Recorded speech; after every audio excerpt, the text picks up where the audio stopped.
Welcome back to another episode of the Live Your Dreams podcast, where our journey brings you into the lives of remarkable individuals who have fearlessly pursued their passions and have carved their own path to success. I'm your host, Joe Gawalis, alongside my fantastic co-host, Chris Victor. Today, we are thrilled, Chris, to have on a legend in the world of music, an extraordinary talent whose contributions to the music industry have left an incredible mark for generations to come. From his remarkable collaborations with his sister Nina Simone to his own chart-topping success, please welcome Samuel Waymon to the Live Your Dreams podcast. Sir, it is an honor. Thank you for being here. Yeah, the honor is mine.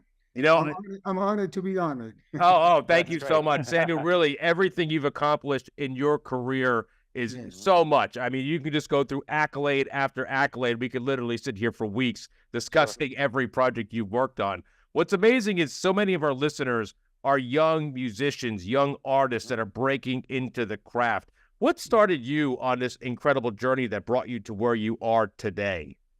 Well, I can only say it started when I was literally, this may sound kind of like me being a smart A right now, but when I was born, both of us, my sister and I, Eunice, to you all, AKA Nina Simone, I call her Eunice. That's great. Both of us started playing the piano when we were 3 years old. My mother told me that I just crawled up to the piano and started playing. That's all I know. That's great. When you're that young, you don't have the maturity, to understand that. The thing is, though, all eight of us, including my mom and dad, plays the piano. And Right. Wow. My father was a honky-tonk piano player. He was born in 1898. Wow. My mother was a vaudeville dancer before she became an ordained minister. She was born in 1901. I am the youngest of eight. All of us play the piano. Wow. I think the idea, and sing, all of us we never had a problem when there was like a celebration, Thanksgiving or Christmas, who's going to play the piano. There was always an argument. They loved the way I played because I was always the one who had, I kind of played R&B, I played up-tempo stuff. They liked my style. Sure. And I could adapt to any type of music, from gospel to spirituals, to should I say, when I was in the Army at Fort Hood, Texas.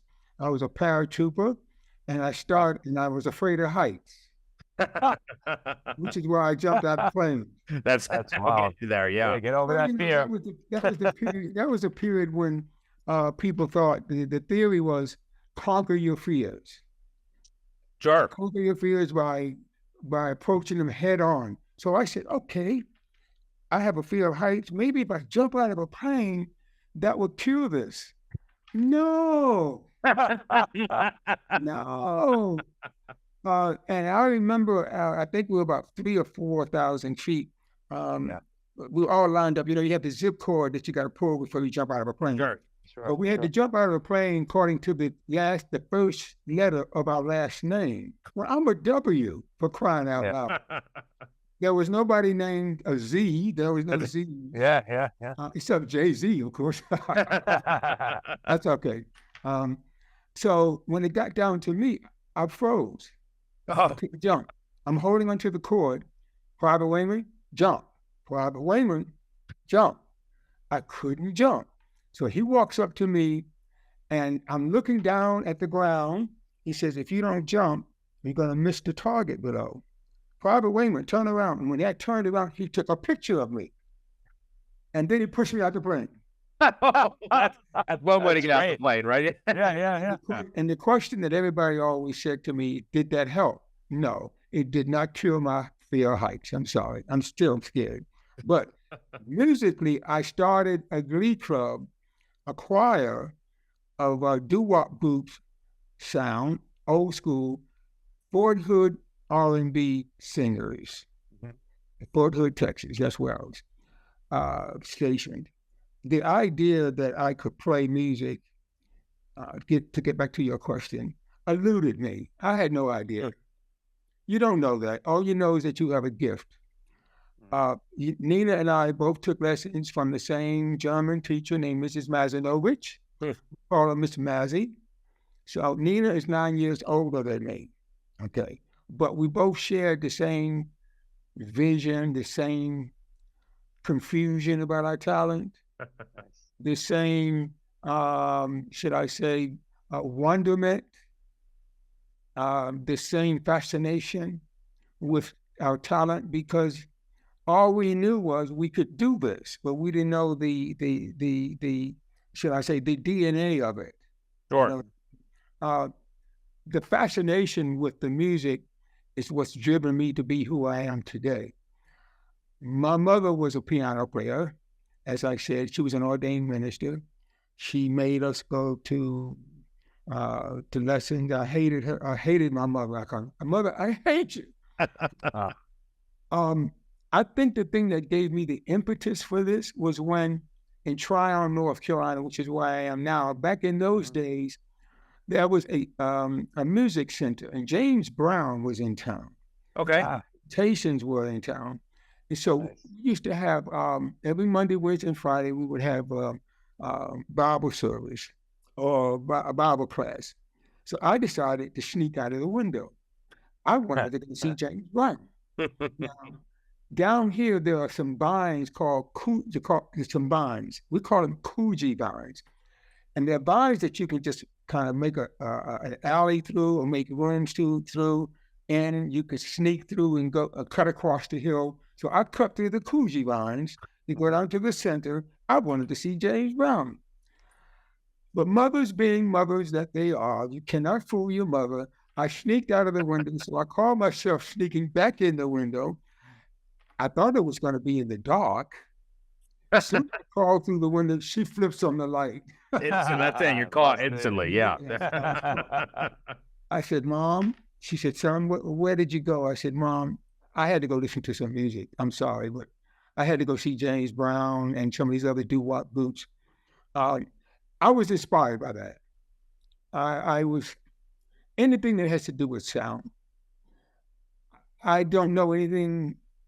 There's no explanation for it except that some of us are given certain magical abilities, I like to say, or insightful abilities that have to do with life. Maybe not to our full understanding of it, but you have a tool and an instrument to alter it or to do something with it to make you feel good or to spread a message. I knew there was something different about me that made people feel something, and it was through my music. That's beautiful. Once I learned the power of that, it gave me a sense of fulfillment.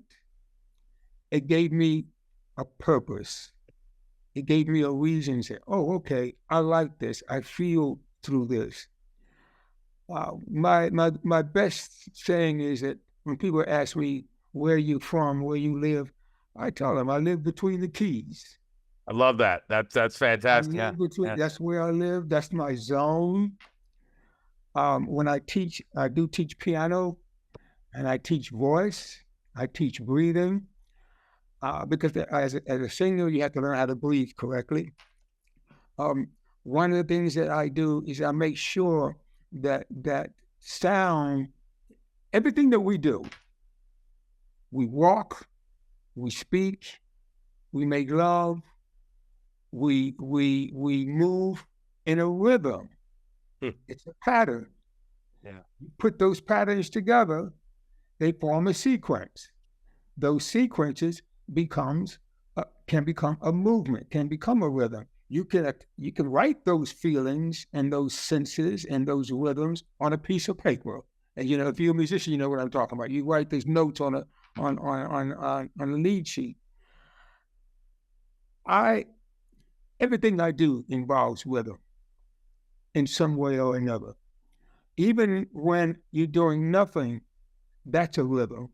Sure. That's a sense of movement. I hope I didn't explain that too wrong. I have a No, you kidding me? That was beautifully put. I can relate to that so much. I think that's fantastic. that life does follow those rhythms, the beats, and you actually compare that so perfectly where life relates to music in that way. So well put, Samuel. Really, that was brilliant. I love it. That's And what I we feel it. do. Absolutely. Everything that we do has a form of a rhythm to it. It's musical. Right. That's why plants respond to sound. As you know, animals respond to sound. As you know, also that's why a lot of organizations play music in old folks' home, nursing homes. Sure. Sure. Healing. It's a healing episode. Mhm. It's something beyond our, should I say, normal understanding, because there are certain things in life that you cannot find words for. You feel limited by the word. I do feel restricted by language. There are no words for certain things. One of them is the feeling that one gets from music. And the word that I like to use is this: exaltation. Most people don't use that word. Most people don't even know what the word means. Exaltation is the highest form of joy. It's above joy. It's above, Yes. period. And that word above has a blank. You can say whatever that, it's above. Exaltation. That's when I really feel the happiest. I am the happiest when I'm on stage. I feel a lot, not the happiest, but I feel happier. I'll say it that way, when I'm on stage. And I think most musicians who are performers feel that way. There's a part of you that is able to be free. The many versions of ourselves become unleashed when you're on stage. Sure. Because you're expressing something that you have been given that you know can move people and make them feel something. I don't care what what my audience feels. I just want them to feel something. I know they're going to feel something. I don't care what it is. Yeah. And if they don't feel anything, I'm going to feel it. You're absolutely right. You're going to feel like I'm back. Yeah. A few words come to mind. Yeah, a few words come to mind. It's you're making the intangible tangible. It's almost like trying to understand the concept of God. Yeah. You can't see it, right?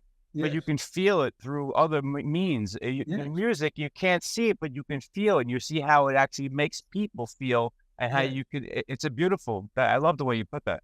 Well, it's a language. It's a language that many of us can relate to.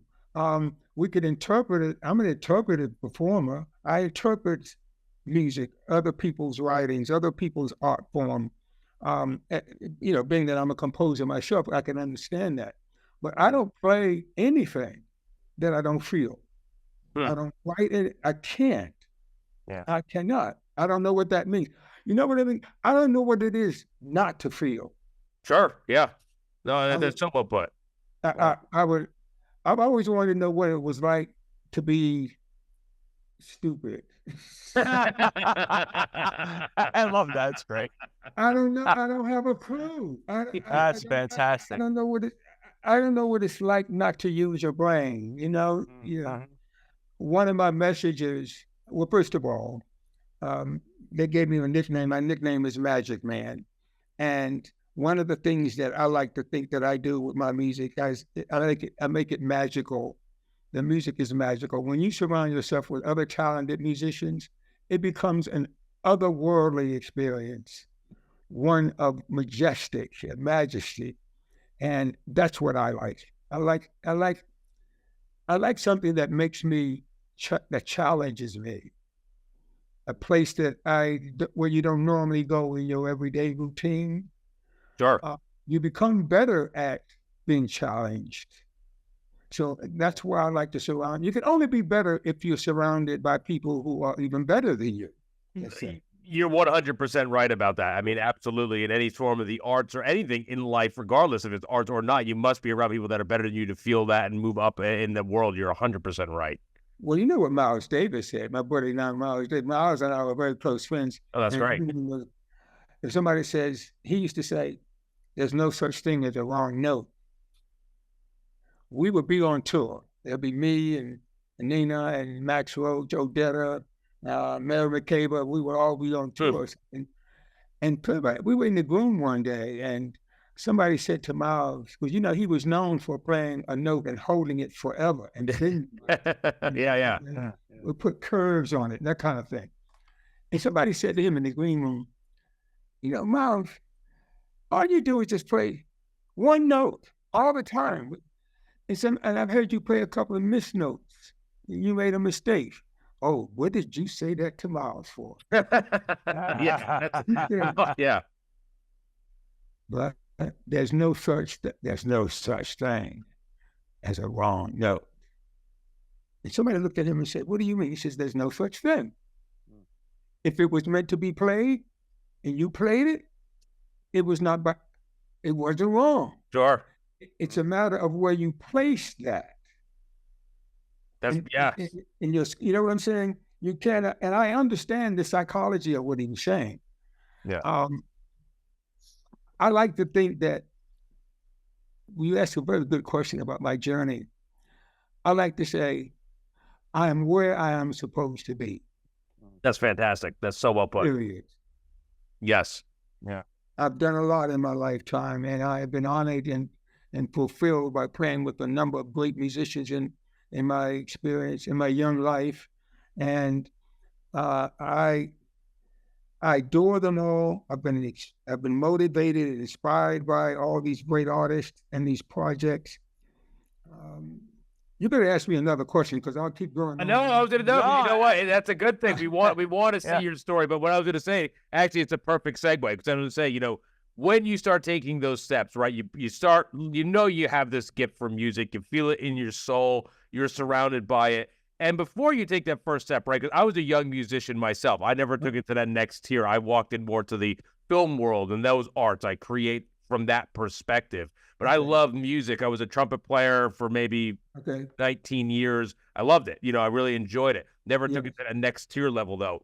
What was that time in your life when you, again, being around your sister, people like Miles Davis? There is a big difference from playing and being somebody that plays once in a while to taking to those next steps and saying, you know what, I'm going to do this for my entire life. Not just as a hobby. You made a craft, a career, which is so difficult to do, is to make a living in the arts. What kind of put you on that path where you said, you know what, I'm going for this 100%, dedicating my whole life now to music in a professional sense? I think the only thing I realized that all these other experiences did not give me the personal satisfaction that music did. Sure. I was a landscaper. I was a carpenter. I could do a lot of things, but I've never given up music. It is what I am. It's what I is. Yes. Yep. I am what I is. I don't, I have perfect pitch. I can play anything. I can't understand. I don't need to know why I have that. I think it's useless to ask the question, why me? Why me? That makes no sense. All I know is I've embraced it. Yes. I've nurtured it. I mean, that's enough. I love the crossover, because I think I read something also, and you mentioned film scoring. You film scored for the movie film Philadelphia. Yes. I believe you also have some acting experience. I mean, it's really interesting that you don't have to put one down. You can actually incorporate it and do a nice, happy transition over to that. Well, don't you think they all connect? They're all creativity. They're all creative, and they're all musical in some form or another. I tend to speak in terms of colors. I know when I express myself, I talk in colors and visions and things of that nature. I know I use those words a lot, but to me, that's an expression of what we see. I like to see with my ears and hear with my eyes, because by doing that, I've got it all covered. Yeah. Yes. A lot of people can hear, but they don't listen. Mm-hmm. A lot of musicians don't listen well. Some of them do, some of them don't. I'm not indicting all musicians. I'm saying that to be, you cannot really be good at something if you don't pay attention. There's something that I want to say right now, like the word kung fu. Mm-hmm. Okay. most people, I don't know if anyone knows what the word kung fu really means. It's not necessarily a defensive activity. Kung fu really means supreme skill from hard work. Oh, wow. Not just skill, supreme skill from hard work. That's what kung fu means. So a dishwasher, a candlestick maker, a candy baker, a doctor, a student, anybody can be a kung fu. That's the concept of kung fu. I say that because that's what I teach to my students. Be a kung fu in your world. Learn your skill. It takes sacrifice. Yes. It takes extreme discipline, painful discipline. Yeah. I cannot tell you how many times my fingers have bled on the keyboards doing those doggone C scales. I was sick of them. Sick. But that's how I became good at what I love. Yeah. That's the way and I enjoy that. I have received a lot of personal satisfaction from a lot of skills that I do, but none greater than music. Wow. I hear it all the time. I hear the sound, car horns. Like I have a friend of mine who sneezes all the time. And I can tell you what note he sneezes on. That's great. That's fantastic. That's a B flat. That's a C. And I'll go over to the piano and I play it. He says, hey. I said, yeah, but that's, I can't explain that. I don't need to explain it. You know? No, you're absolutely right. Yeah, you don't need to explain that. You just have the gift there. It's in you. It's an automatic reaction. It's just what it is. Yeah. And I have been truly blessed with that gift. And I don't think that I am not saying that I am, or that people who have special gifts are above anyone else or better than anyone. They're different. They have different abilities. I can't be that arrogant. I'm not an arrogant individual, and I'm not sanctimonious. So I don't feel that I am somehow or another better than another person. There's no such thing. No. I still take out the trash every morning. You know what I mean? Yes. But the idea that music can be a healing factor is one of the greatest things in the world. It's a phenomenon that I think the world embraces. Everybody loves music. Every culture loves music.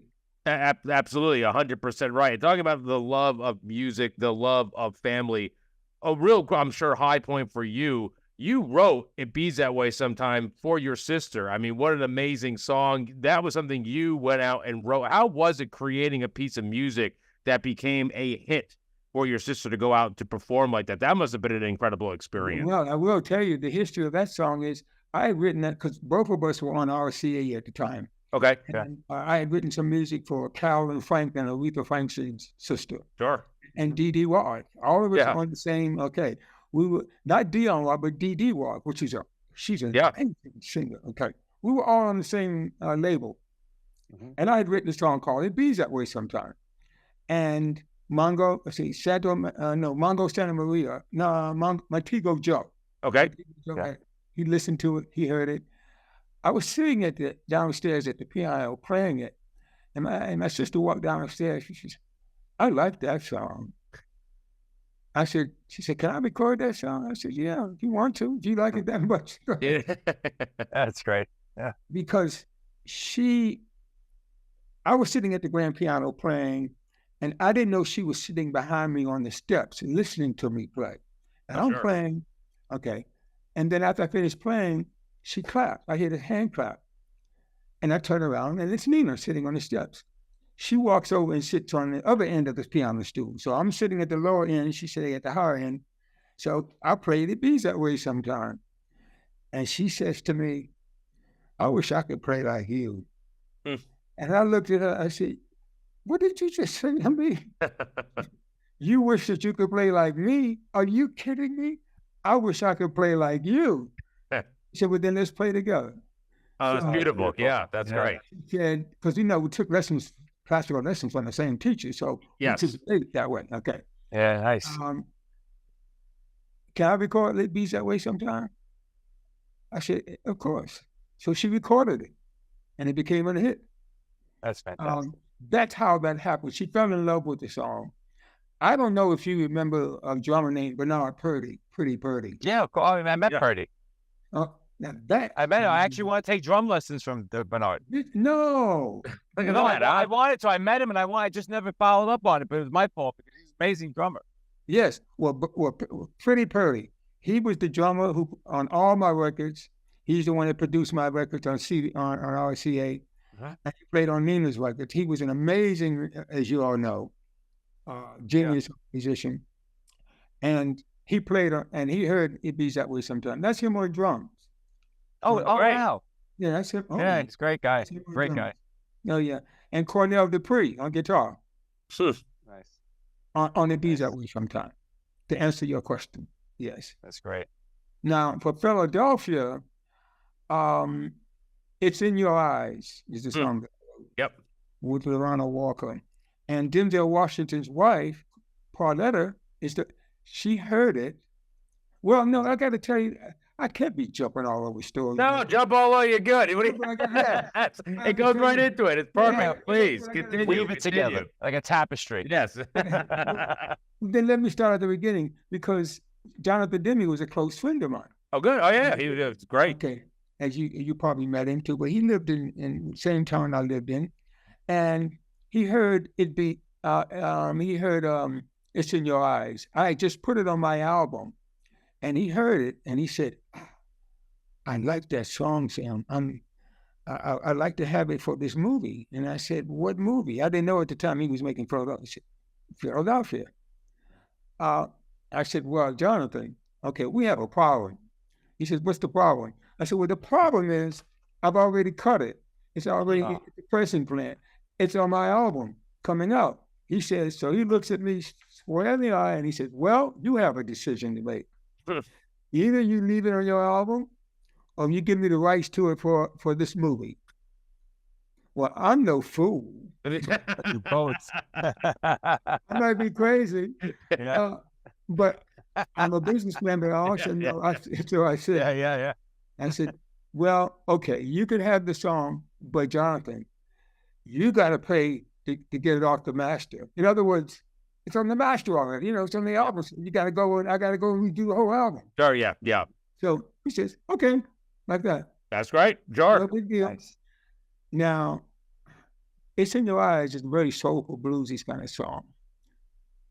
He came back to me. I thought I was going to be on the soundtrack of Philadelphia, my book. Yeah. He comes back and says to me, Sam, there's another issue. I said, what's the issue? He says, well, Denzel Washington's wife heard the song and she wants to sing it. Oh, that's exactly what I said, Chris. I said, okay, that's exactly. Oh, okay. I'm honored by that. He says, yes. She's already listening to it. She wants to sing it. And I think it would be a good political move if you do let her sing it, because Denzel is the star of my Yeah. I said, I understand. I don't have a problem with that. As a matter of fact, I'm honored by that. That's great. Well, yes. So when the soundtrack was finished, he played it for me, and he said, what do you think? I said, oh, it's gorgeous. And of course, she's got a beautiful voice. And it's it's a very majestic song, the way she did it. Denzel loved it. I got a note from Pauletta saying, thank you for letting me sing the song. So if anybody wants to hear the song, it's out there. It's on the soundtrack. That's beautiful. Yes, that's how that one came about. And then after about 3 years, I got the rights back, and then I re-recorded it. So it's there. That one was a great experience for me with Denzel. And speaking of an actor, I'm in the movie also as an actor. Yes. That's right. There you go. That's fantastic. Oh, that's what you're all going to talk about. How was that experience for you now? Now you're acting, you're out there. I mean, that was Philadelphia was a huge movie. I mean, that was what an impact that had. Well, I play there's a scene in Philadelphia when Denzel gets off the elevator in the hospital because his wife is having a baby. And there's a lot of flowers, 10 million flowers everywhere. And everybody's getting off to congratulate him congratulations, your father, and how much is the boy baby weigh, and all that kind of stuff. But so there's a little scene when the elevator doors open. There I am. I'm going to visit, his wife, because she just gave birth. It's a very short scene. It's just a walk-on scene in Philadelphia. But of course, the biggest film was Ganja and Hess. Okay, sure. That's the one where I am one of the co-stars in that film with Dwayne Johns from Night of the Living. Yes. How was that experience for you now you're a co-star, you're in the film, you have, you're there significantly. Did you enjoy the process of movie making? How did you like that being in front of the camera? Because it's always weird. Like, it's an odd process, movie making, right? Tons of takes, tons of resetups. It's not like a very streamlined kind of process. How did you feel going from music to kind of now being an actor, which is in a weird way regimented as opposed to free-flowing? Well, they're almost the same art form. Okay, sure. It's the same art form, the same creativity, the same nerve-wracking concept, and you still have to dig deep in your heart and your soul to know your talent. Acting is reacting. Of course. Oh, yeah, 100%. Absolutely right. And you know that when you see a good movie and the two actors are corresponding and reacting to each other, you have to listen. One actor listens to the other in order to know how to react. So Ganja and Hess was a little different because Bill Gunn and I lived together, who wrote the script. So I lived with that script day and night. I knew it backward and forward. Oh, sure. Okay, that's great. Sure. Nice. And I was on the set every single day so that I could feel the pulse of the film. Yeah. Right. And hear the words. Writing the score for Ganja and Hess was just as intense as acting in it. Acting is a form of creativity that it was musical for me. In the church scene in Ganja and Hess, as you know, I played. You saw the movie, yes? I have not. Unfortunately, I have not seen it. I need to check that out. I didn't see that. Now, have you seen Spike Lee's film, The Sweet Birth of Jesus? Yes. Yep. Well, that was based on my film, Ganja and Hess. Oh, okay, great, beautiful. That's right. Okay, that was a remake of Ganja and Hess. And when Spike Lee called me that day and asked me, Sam, I'd like you to give me the rights to your song. And I didn't, he's a very secretive director. He doesn't let you know anything. Too much, I'm sure. Yeah, I've heard about him. Yeah, yes. Yep. And I said, okay, Spike. I didn't know what he's going to do with the film until he sent a limo for me to come out to the set. And I would be a monkey's uncle if we got into Brooklyn. And I said to my manager, I said, this scene looks awfully familiar. And Spike Lee he looked at me, he didn't say anything. He seated me in the back of the church. That's funny. And I'm sitting back there, and I kept saying, I feel like I'm sitting in my own movie. Your movie, right? That's it. Yep, yes. And he did a great job. Mm-hmm. And the song is You Got to Learn. That's the name of the song. Valerie Simpson was playing it in the church scene.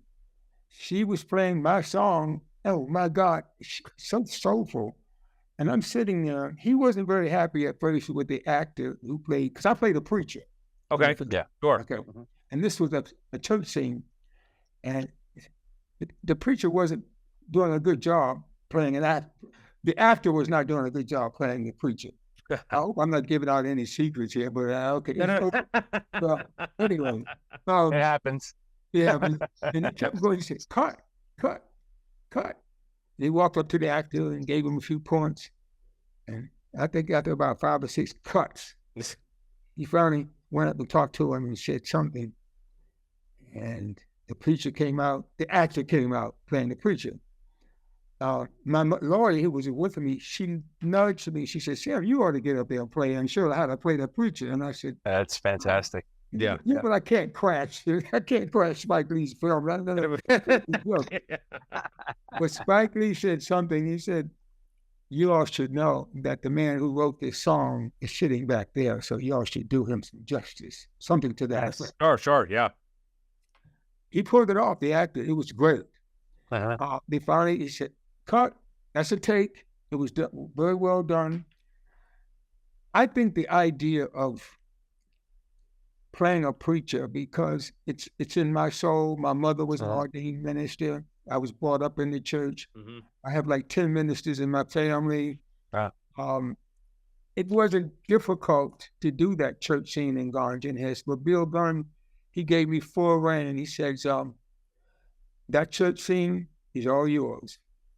Because the character I played in Garden Hills was, I played a stable man and a preacher. And they used my automobiles in the film. I had to come up with a concept for that church scene. I knew exactly what I had to do. I knew it, but it was a free form. It was improvisational, but it stuck to the script. The funny thing about that is that scene was shot in a real church and a real church service. Here we have a crew of 100, set up the cameras, the extras, and all these cables in the church. And the pastor of the church, she put her hand up, stop. You're not coming in here to shoot anything until we finish this morning's service. There you go, right. She's going to do something, right? Absolutely. You know it. And most church services start at 11 o'clock. So Bill said to the crew, okay, everybody, just cut it, just leave it alone until church service. The pastor will let us know where we can go in and start shooting. Okay.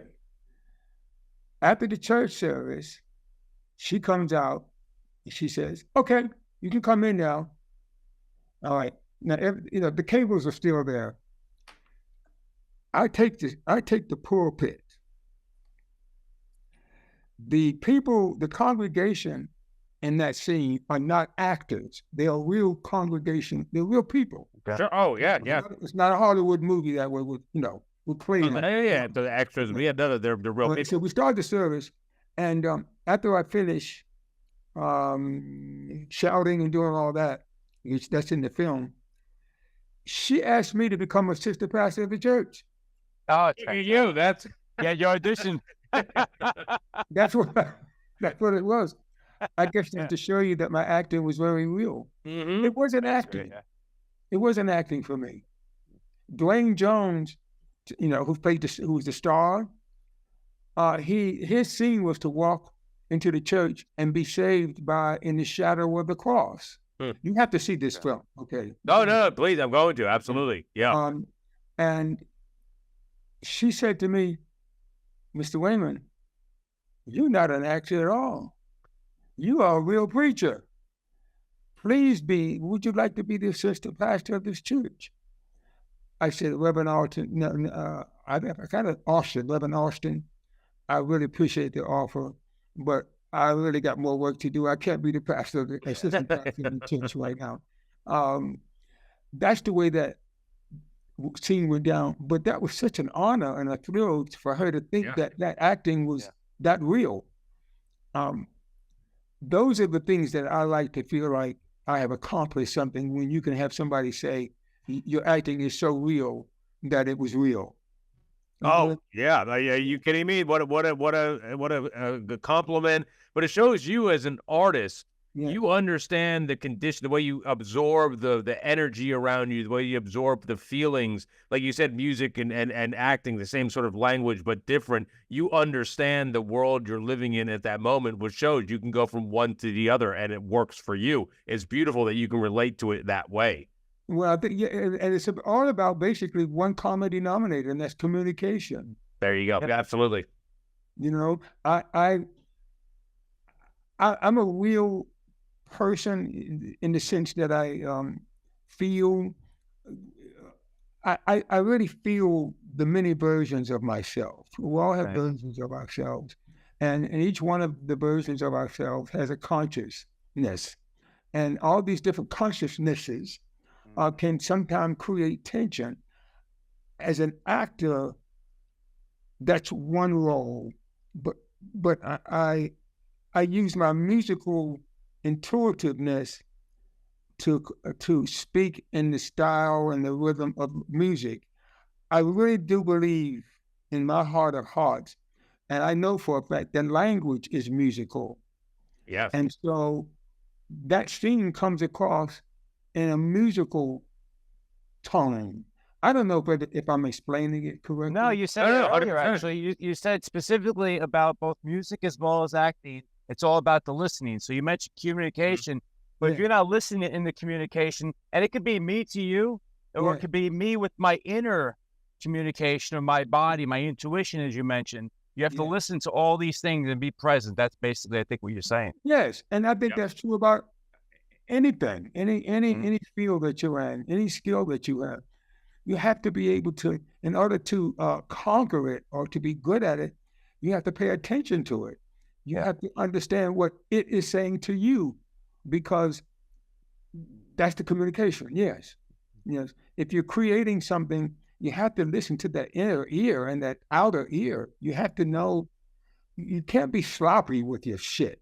That's the way you put it right. I love it. And you're absolutely right. For anybody who didn't get the inner philosophies of what we were talking about, that's it. That put the brass tacks down to the sloppy with your shit only gets you so far. Yes. I didn't mean to use that curse word. No, but anybody can understand it that way. It was so well put. So well put. You gotta be on cue. You gotta be on cue with your stuff. You can't be haphazard. There's enough of that fakery enough to go around. Yeah, sure. I mean, there are people who are, the world is so diverse, and each of us have our own worlds, that I feel if you are in touch with your inner self, you're in touch with the inner soul, are you in touch with why you think you are here or your purpose for being here? That's why I named the album Purpose. Oh, nice. Because of so much diversity in the world, we need some joy. We need this world needs to be healed. A lot of healing needs to take place. A lot of understanding needs to take place. Yeah. There are a lot of chaotic people and forces in this world that just want to disrupt everything. Yeah. That's the nature of so many of us, so many people being in the world. We live in a jungle. We're all part of this confusion, this potpourri of diversity can easily be understood if we pay attention. I think it's important that people realize what their purpose is. They have to first find that reason for being here. You have to, if you know why you're here, then you have a sense of direction. You got a journey. You got a goal. You have some meaning to your life. I know I'm getting very serious here, but that's what this is about. Yes. All of this stuff that we're talking about is a journey. You know what, Joe? I found myself completely bewildered and totally, how can I say, not surprised, but I am overwhelmed with so many things that I have been involved with, that I even look at it myself. How did I do that? I look back. Yeah. I don't know if other people asked it. I asked myself that question. I was only 20-something years old when I wrote that first score to Ganja and Hess. Wow. Yes. Yeah. That was my first score. And then I received my doctorate after that. I don't have time to wonder why or how. I just wanted to exercise and execute this thing that was going on in my head, this craziness this vision that I see in my head about sound. Yeah. Everything is about sound. It's amazing. My head becomes so filled up with these little different tentacles of noise coming at me, whether it's a cricket or a bird or a car horn or a truck sound or a crash in the kitchen. Like I use cans to make sounds. I'm a percussionist too, so I'll hit the back of a can if I want to make a sound. Sure. There's nothing that one cannot use to make music. Yeah. Yes. I think I have the answer for you, though. I think it came to me a while back. I heard this somewhere about you wouldn't have the desire if you weren't capable of achieving it. So you have this God-given desire. Your purpose on here on earth is to spread this message. And now look with the podcast, millions of people are going to hear your message about how we're so diversified, we should come together. So this is a beautiful message. Thank you. Oh, you're welcome. I'm fascinated by all this. First of all, I got to tell you, this is really a thrill for me. Okay. Oh, thank you. Thank you. But now we have to also thank Frank. Frank's the man. You can't mean Frank. Frank is fantastic. I'm so glad he introduced us. I'm telling you, Frank Callow, an amazing artist in his own right. He's a director, a producer, such a talented individual. He's been one of my mentors in the business over the years. It means a lot to me. Great individual. Really, I'm so glad he introduced all of us. Frank was fantastic for this. I had to give a shout out to my man, for that, for bringing us together. No, absolutely. And did you guys meet down at Tryon? Did you know previous from that? Because I know you said you're down there. No, I met him at Tryon, actually. Tryon's great. And what that festival has become. So I remember, I think when it started, 2015 or 16, I think the festival started then. So it's been around, right? I believe it's been around since then, something like that. But I've seen it kind of grow over the years, and we want to get down there this year as well. And absolutely. And Frank says the greatest about it. And I've gotten to meet some of the people that run it through Frank and whatnot. But it's a beautiful festival, really. You mean you guys are coming down here? No. Yeah, I believe we're going to go this year. So we have plans of coming down there. So that'd be great. No, we're going to actually shoot down with Frank. So that'd be real good. So that'd be fantastic. Well, like I said earlier, you are where you're supposed to be. So exactly, right? Okay, so you're supposed to be down here. Okay, good. I'll see you. Yeah, we'll have a lot of fun. But I mean, really, this is fantastic. Everything you're doing, Samuel, is really an honor. It's funny we all said that because I can't believe we've been talking for an hour already. This has been nuts. I mean, time flies when you're having fun. No, that's good. Anything you want to say to our audience, Samuel, before we have to get going? Because again, hours like that limit of where we can. Well, I do want. Fantastic. Yes, I do. I think it's important that I talk about my album. Well, the song that seems to be getting a lot of attention is the song I will call, as you heard, "Hell No, Jim Crow." Beautiful. The name of the song, people, is "Hell No, Jim Crow. I Don't Go for That." That's the name of it. Now, Jim Crow is, and I want to explain this. A lot of people think that Jim Crow is something that Jim Crow is an obvious moniker for people who hate. It's not a good word. It's not a nice word. Sure. Yeah.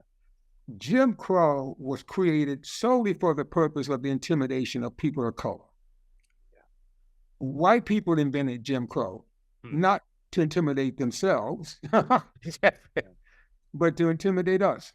But Jim Crow today has a different face. Jim Crow today is dressed up in book brother suits, wingtip shoes. They drive Lamborghinis.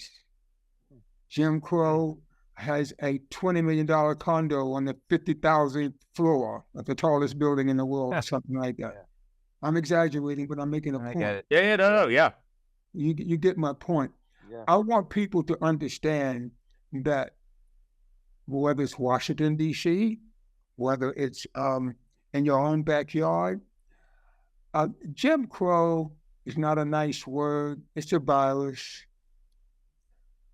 Bigotry and racism and intimidation, the division in this country, it's a virus. 100%, absolutely.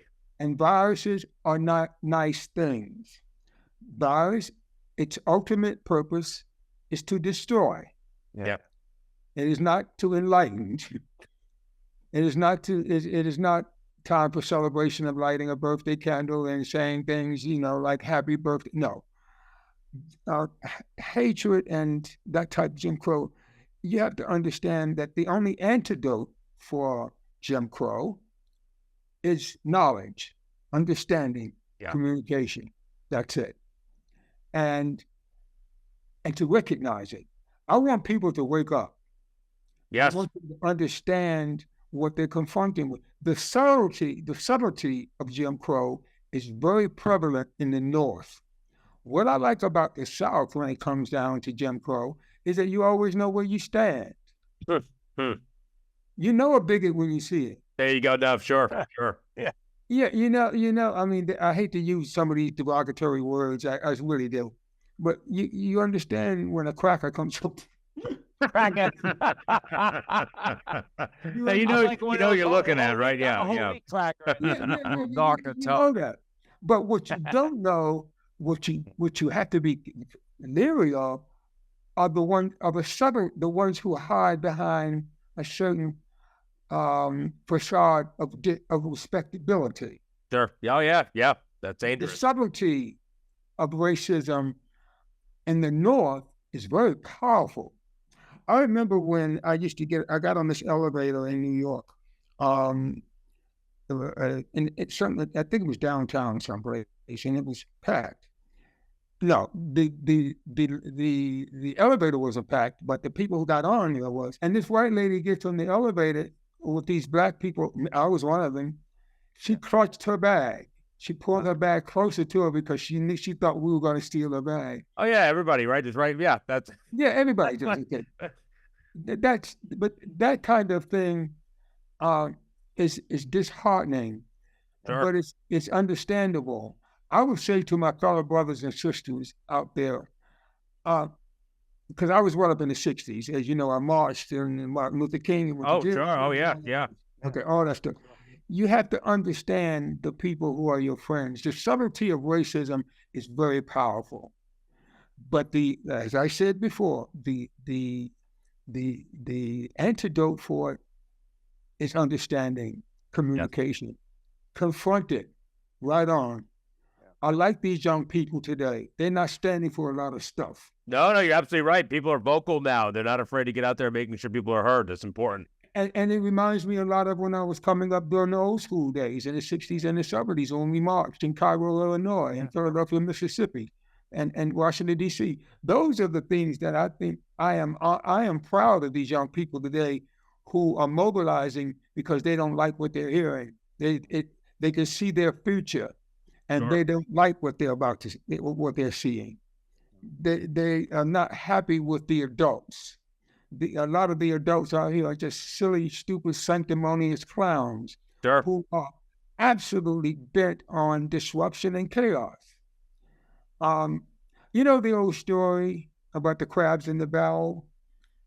There's an adage that goes, you put a bunch of crabs in the barrel, one crab is going to try to climb out the top. The other crabs will do everything in their power, to pull that crab down. Look at that, yeah. And you know where the concept of the story that I'm getting to. Sure. They don't want the crab to get out. They don't want their crab to feel freedom, because that will lead them in captivity, lead them in the bottom of the crab. That's what it does, yeah. People are the same way. Human beings, we're a species. We do the same thing to each other. I'm not very proud of the human race because we like to research, discover, and then we like to destroy.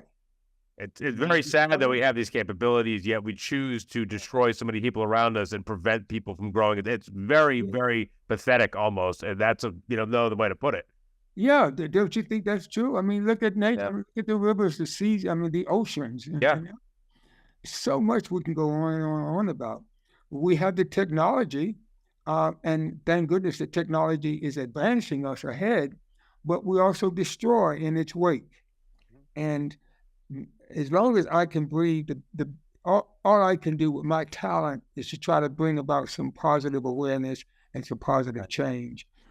Jim Crow on the album is about that. Right. That's what I want people to actually pay attention to. Jim Crow, but also a song called Baby I. Baby I. Now, Baby I, my producer, Rich Bozak, he's the drummer. He's been the drummer in my band for over 15 years, but he's also my producer. And I would go nowhere without Rich Bozak. He asked me, he said, I noticed that when you sing Baby I, you don't mention any particular gender in the song. When you sing a love song, it's always girl that or... Yeah. He says, you don't mention a gender. And I said, you know why? Because Baby I is a testament and a testimony to all the people that I've ever loved in my life. That's beautiful. Everyone that I've loved, and even those that I haven't met that I will love in the future. Yeah.